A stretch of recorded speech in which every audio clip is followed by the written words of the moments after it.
시청자 여러분 반갑습니다.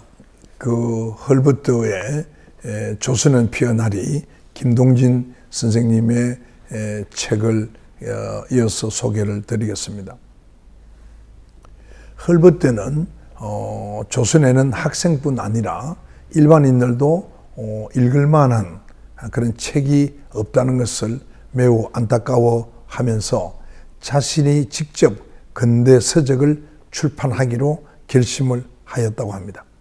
그는 부모님께 보낸 편지에서 종교, 역사, 지리, 그리고 정치, 경제, 국제법 등을 망라한 서양의 근대 서적을 조선어로 소개하고 싶다고 하는 그런 희망을 편지로 피력하기도 했다고 합니다.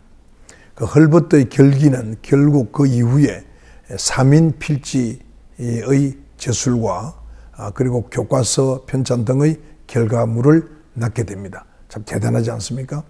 헐버트라는 이방인이 한국에 와서 1년 정도 지나서 우리 조선어를 거의 자유스럽게 구사할 수 있게 되고, 그리고 워낙 이분이 언어학에 조예가 깊고 관심이 많아서 우리 한글을 쉽게 배울 수 있게 되니까 이 한글이 정말 우수한 글이구나 하는 것을 알게 되고, 그리고 이제 우리 국민들이 문맹률이 워낙 높으니까 그 책을 써서 많이 읽도록 해서 좀 깨쳐주면 좋겠다 하는 그런 한국인에 대한, 그 당시 조선이죠. 조선인에 대한 그 애정을 이렇게 갖고 있었으니까 얼마나 감사하고 대견합니까? 이 삼인일지라는 게 이 사자가 우리가 보통 말하는 그 선비 사자고요. 민은 백성하는 민자입니다. 그러니까 이 삼인필지라는 것은 지식인이나 또는 일반 국민들이 필히 읽어야 될 책이다 하는 뜻으로 제가 기억을 합니다만, 그 삼인필지를 쓴 것도 이번에 큰 업적 중에 하나가 아닐 수가 없습니다. 헐버트는 조선에서 이제 5년 반을 지내게 되는데요. 그리고 86년에 왔으니까 5년이 지났으니까 1891년 12월 26일 날 여러 가지 사정이 생겨서 조선을 떠나게 됩니다. 이 책에 비교적 자세하게 나와 있는데요. 그 헐버트의 그 신혼 살림을 살고 있는 집을 독일 영사관으로 비워줘야 되고, 아마 여러 가지 그 젊은 헐버트에게 감정을 상하게 한 많은 일들이 있었던 것 같습니다. 그래서 헐버트가 이제 조선을 안타깝게도 떠나게 되는데요. 그분이 쓴 그 회고록에 보면 훗날 자기가 쓴 회고록에 보면 자신의 중대한 실수였다라고 회고록에 써져 있다고 합니다. 그러니까 그때 5년 반 만에 한국을 떠난 것이 자기의 일생일대의 큰 잘못이었다라고 후회했다고 이제 하는 겁니다. 그는 회고록에서 한민족의 기록 문화에 감동하면서 조선의 문헌은 지식의 보고였고 한민족은 문민 우위의 원칙을 고수한 학문을 숭상하는 민족이라고 정의하였습니다. 그러니까 힘을 갖고 있는 그 군인보다도 무신보다도 그 문민이 더 우위였다는 거죠. 유경공원은 1894년에 폐교가 됩니다. 그리고 국외 언론에 폐교가 되고 관립영어학교로 승계가 되고요. 후일에 한성 외국어학교로 통합이 되었다고 합니다. 헐버트는 유경공원에서 가르치면서 조선에 관한 글을 국외 언론에 기고하여서 조선을 국제사회에 소개하였다고 합니다. 이게 또 참 놀라운 일이죠. 이게 물론 그전에도 어느 정도는 뭐 약간의 한두 가지는 우리 한국을, 그 당시 조선을 세계에 알리는 글들이 있었던 것으로 제가 기억합니다만, 본격적으로 이 헐버트가 그 한국에 대한 뭐 한글이나 한국의 문학이나 여러 가지 그 전통이나 이런 것들을 외국 언론에 국외 언론에 기고를 한 거죠. 그렇게 해서 조선을 국제사회에 소개하였던 것입니다.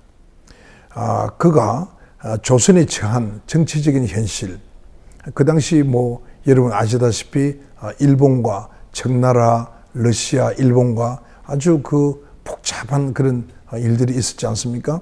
그러니까 그때 우리가 결국은 일본에게 을사늑약을 당하고 나라를 뺏기게 됩니다만, 그러한 정치적인 현실, 그리고 우리나라의 문화, 그리고 풍광에 관한 글 25편, 그리고 종교에 관한 글 5편, 일본을 다녀오신 모양입니다. 그래서 일본 여행기 4편, 그렇게 해서 34편을 미국, 영국, 일본 언론에 기고하였다고 합니다. 물론 영어로 하였겠죠.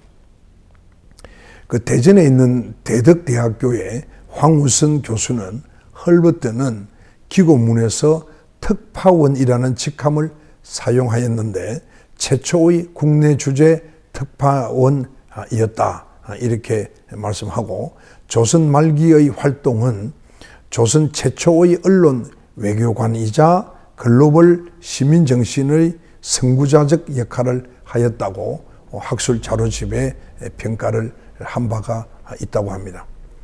헐버트는 훈민정음을 부활시킨 한글 전용의 선구자입니다. 이건 정말 저도 깜짝 놀랐는데요. 우리 국민들은 이 부분도 꼭 기억을 하셔야 될 것 같습니다. 훈민정음을 부활을 시킨다 그러니까 아마 이해가 잘 안 될 텐데요. 자세히 이제 설명을 드리겠습니다. 한글은 한민족의 가장 값진 문화유산이자 우리의 국력입니다. 세종 대왕이 1446년 소리 글자 한글을 창제해서 반포하였지 않습니까? 그러나 우리 한글은 조선시대 내내 나라의 공식 문자로 대접을 전혀 받지 못했다고 합니다. 그러니까 공식 문서에는 전혀 한글이 없었던 거죠. 한글 창제 이후에 성종대왕 때까지는 한글에 대한 관심은 있었다고 하고 이어졌지만은 그 연산군이 말이죠. 이 업문으로 인해 가지고 자기의 그 한글로 인해 가지고 자기의 여러 가지 비방하는 글들이 돌아다닌다는 것을 알고는 이 연산군이 1504년에 한글 사용을 응검했다고 합니다. 1504년에. 그 연산군이 이렇게 응검하게 되니까 그 이후에 우리 조선시대 중후기에는 한글의 암흑기가 아닐 수가 없죠. 그러니까 한글을 전혀 사용할 수가 없었는데요.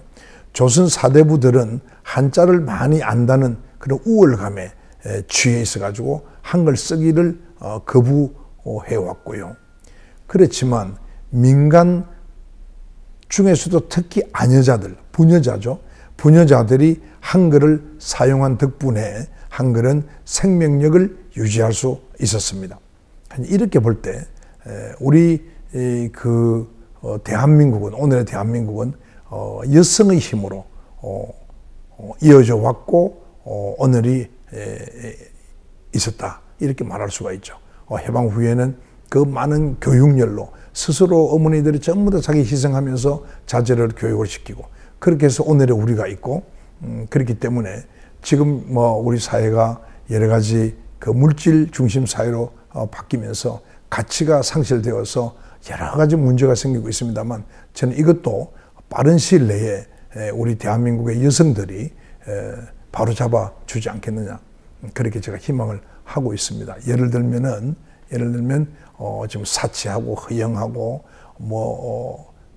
소위 이름은 명품 같은 거, 자녀들 어릴 때부터 쓸데없이 여러 공부를 시킨다든지 과외학교 수입 때문에 돈을 다 낭비한다든지 이런 등등.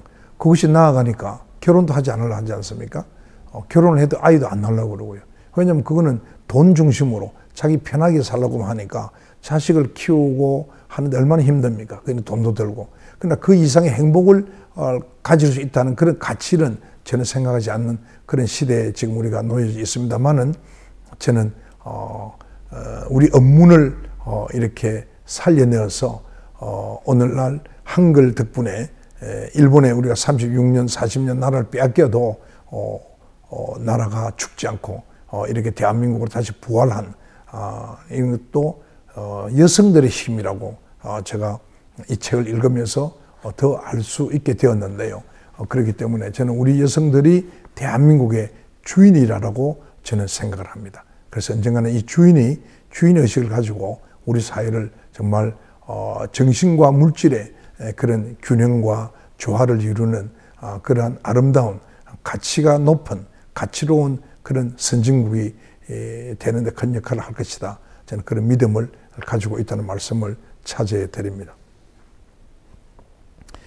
그리고 이제 고종 시대가 된 거죠. 고종 황제는 1884년에 12월 17일 날 모든 공식 문서에 국문을 기본으로 하고 한자나 국한문 혼용을 할 수 있게 국문 칙령을 발표하였습니다. 그러나 이것은 그 뒤에 이 김동진 저자께서 찾아보니까 그 조선의 공문서에는 한글은 그다지 찾아볼 수 없었다고 합니다. 그러니까 거의 칙령이라는 선언으로 끝난 셈이 되었습니다. 1945년에 이제 광복을 맞게 됐지 않습니까? 그때까지 500년 동안 국문의 지위를 누리지 못했던 겁니다. 조선 말기에 일부 한글 자강 운동이 있었지만은 19세기 말 개화기까지 한글 자강 운동가는 거의 없었다고 합니다. 한글 문학의 사시 남정기를 쓴 김만중 기억하실 겁니다. 그 김만중의 서포 만피를 통한 그런 노력 정도가 있었던 정도라고 합니다. 1891년 한글에 매료된 이방인이죠. 미국인 헐버트가 최초의 순 한글 교과서인 삼인필지를 저술해서 배우기 쉽고 쓰기 쉬운 한글을 쓸 것을 강렬하게 호소하면서 한글 자강운동의 깃발을 높이 올렸다는 것은 정말 한편으로 부끄럽지만 얼마나 감사한 일인지 모릅니다. 이게 1891년이고 이게 바로 앞장선 분이 우리 한국 사람이 아니고 오히려 이방인인 미국 사람 헐버트라는 게 참 놀라운 일이 아닐 수 없습니다. 헐버트는 미국에서 그리스어, 라틴어, 불어, 독어와 같은 그런 여러 나라 언어를 공부한 언어학에 아주 뛰어난 그러한 식견을 가졌습니다. 지난 시간에도 제가 말씀드렸습니다만 이런 분이 조선에 와서 한글을 쉽게 통달하게 되면서 한글의 우수성을 스스로 잘 알게 된 탓입니다. 1896년 독립신문이 생겼고요. 그 다음에 1897년 조선 그리스도인 해보가 한글 전용으로 탄생을 하였다고 합니다.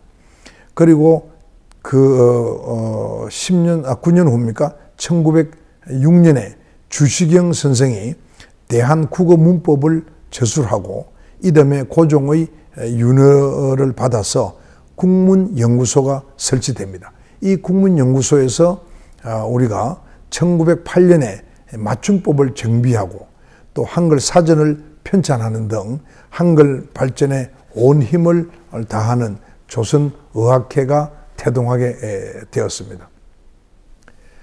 저는 사실 평소에 한글이 이렇게 살아난 것은 일제치하에서도 아까 제가 말씀드렸듯이 우리 민족이 정체성을 유지하고 그리고 전 국민들이 나라의 독립을 위해서 단결을 할 수 있게 만든 원동력이라고 생각을 해왔습니다. 그러니까 한글이 없었으면 오늘의 대한민국이 없다는 거죠. 그렇게 생각을 할 때 이 한글을 창제한 세종대왕은 하늘이 내린 성군이 아닐 수 없다는 것에 우리 모든 한민족은 동의하시리라고 생각을 합니다. 여기에 개화기에 한글 자강운동하는 그 과정에서 한 이방인 미국인 헐버트가 한민족보다도 더 한글을 사랑하고 그리고 훈민정음을 부활시켰다는 사실은 정말 놀랍지 않을 수가 없었습니다. 헐버트는 왜 한글이 우수한 문자인지를 밝혀내었고요. 또 왜 조선인들이 한자 대신에 한글을 써야 하는지를 답했다고 합니다. 헐벗때는 조선인들이 한글을 무시한다는 사실을 인지하고 한글의 문자적 우수성을 학술적으로 증명하였습니다. 이 책을 보면 기억, 니은, 자음과 모음에 대한 것을 세세하게 학문적으로 학술적으로 분석하고 그것을 증명하는 그러한 부분이 있는데요. 그것을 이제 외국에 특히 미국에 알려서 한글이 얼마나 우수한 글인지도 소개했다는 그러한 게 있습니다. 그래서 이제 이 한글의 문자적인 우수성을 학술적으로 증명해서 한글의 가치에 혼을 불어 넣은 분이고요. 한글을 통해서 교육을 넓히고 교육 확장으로 문명 진화를 이루어야 한다 하는 그런 확고한 교육 철학을 세웠습니다. 정말 가히 한글 혁명가가 아니라고 말할 수 있겠습니까? 참 헐벗때는 정말 대단한 분이고요. 참 놀라운 일이 아닐 수가 없습니다. 헐벗때는 유경공원에 재직하면서 5년 반 있었죠. 5년 반 재직하면서 한민족의 이 말글 역사에서 3가지 선구자적인 업적을 남겼습니다. 이것을 제가 강조하고 싶은데요. 그 선구자적 업적 첫째는 뭐냐 하면 조선 말글의 우수성을 최초로 국제적으로 소개한 일입니다. 그 둘째는 우리나라 최초의 순한글 교과서를 저술했습니다. 그게 3인 필지죠. 그 한글 전용을 부르짖게 됩니다. 셋째는 한글 창제 배경을 최초로 학술적으로 고찰해서 한글의 독창성과 세종대왕의 위대성을 밝혀내고 세계에 알린 분입니다. 정말 대단하지 않습니까? 제가 이 부분을 읽으면서 우리 현대의 우리들 중에 헐벗때의 이 업적을 얼마나 많은 국민이 알고 계실까 하는 생각이 들었고요. 저는 헐벗때에게 경의를 표하고 감사하면서 이 부분의 책을 읽었다는 고백을 제가 합니다. 오늘은 여기까지 소개해 드리겠습니다. 여러분 대단히 감사합니다. 추운 겨울에 건강 조심하시기 바랍니다. 감사합니다.